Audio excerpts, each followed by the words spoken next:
आज तो हमने पूरा अयोध्या ही घूम लिया। सो फ्रेंड्स, सुबह सुबह ऑटो में सवार होकर हम पहुंच जाते हैं सरयू घाट स्नान के लिए। और यहाँ स्नान के बाद शिव जी की पूजा करके हम निकल जाते हैं धर्मपथ से होते हुए अपने अगले लोकेशन के लिए। और हम पहुंच जाते हैं शालिग्राम शिला के दर्शन के लिए, जहाँ हमें उस शिला का दर्शन करने को मिलता है जिससे प्रभु श्री राम की प्रतिमा और मंदिर का निर्माण हुआ है। देन हम आ जाते हैं वाल्मीकि रामायण भवन, जिसे राम नाम बैंक भी बोला जाता है। यहाँ वाल्मीकि जी के साथ लव कुश की प्रतिमा विराजित है, क्योंकि सबसे पहली बार रामायण इन्होंने ही सुनाया था। इसके साथ ही यहाँ की दीवार पर पूरी रामायण लिखी गई है। और मणि रामदास की छावनी में भगवान रंगनाथ स्वामी का दर्शन करके हम पहुंच जाते हैं चार धाम टेम्पल, जहां एक साथ हमें प्रभु के चारों धाम रामेश्वरम, द्वारिकाधीश, जगन्नाथ स्वामी, बद्रीनाथ भगवान के दर्शन करने को मिलता है। और फिर बड़े हनुमान जी मंदिर में हनुमान जी के दर्शन करके हम पहुंच जाते हैं कनक महल, जहां प्रभु श्री राम जी और राम दरबार के साथ हनुमान जी का आशीर्वाद लेके हम निकल जाते हैं सूर्य कुंड के लिए। यह स्थान भगवान सूर्य को समर्पित है। मान्यता है कि भगवान श्री राम के पुत्र कुश ने इस कुंड का निर्माण कराया था। इस कुंड में एक साथ सैकड़ों मछलियां देखने को मिलता है, जिन्हें दाना डालते ही पूरे पानी में हलचल से भर जाती है। यहाँ खास बात सिर्फ इसका धार्मिक महत्व नहीं है, बल्कि ये सैकड़ों मछलियां हैं जो कि लोगों के पास खुद चली आती है। जैसे इन्हें दाना डालते हैं पूरा कुंड जीवंत हो उठता है। देन हम निकल जाते हैं अपने अगले लोकेशन के लिए, जो कि है भरत कुंड नंदीग्राम।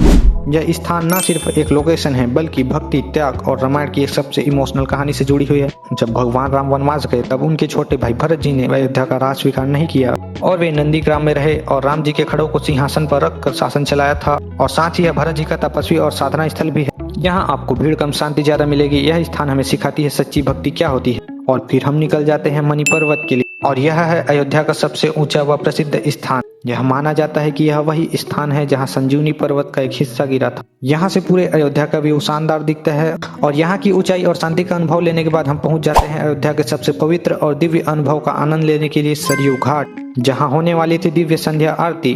और यहाँ घंटियों की आवाज, दीपों की रोशनी और प्रभु के जयकारों से पूरा वातावरण भक्तिमय हो चुका था। और फिर हम पहुंच जाते हैं राजा दशरथ जी के महल, जहाँ भगवान राम जी का बचपन बीता था, जो आज एक भव्य मंदिर के रूप में स्थापित है। और यहाँ चल रहा था भजन कीर्तन, जिससे माहौल पूरी तरह से भक्तिमय हो चुका था। और फिर हम पहुंच जाते हैं अपने लास्ट लोकेशन कनक भवन। यह महल को माता कैकेयी ने माता सीता को स्वयंवर के समय गिफ्ट किया था। और यहाँ भगवान श्री राम और माता सीता के दिव्य स्वरूप का दर्शन करने को मिलता है। यहाँ भगवान राम और माता सीता का बेहद ही सुंदर मूर्ति विराजमान है, जो कि अयोध्या का सबसे सुंदर मंदिर है। और पूरा दिन अयोध्या घूमकर ऐसा लगा अयोध्या न सिर्फ एक जगह है, एक एहसास है, एक आस्था है, एक जुड़ाव है। अगर कभी जिंदगी में सुकून ढूंढो तो एक बार अयोध्या जरूर आना। और पूरी जर्नी देखने के लिए नीचे दिए प्ले बटन पर क्लिक करें। तो अभी के लिए बस इतना ही, मिलते हैं नेक्स्ट व्लॉग में। तब तक के लिए बाय बाय।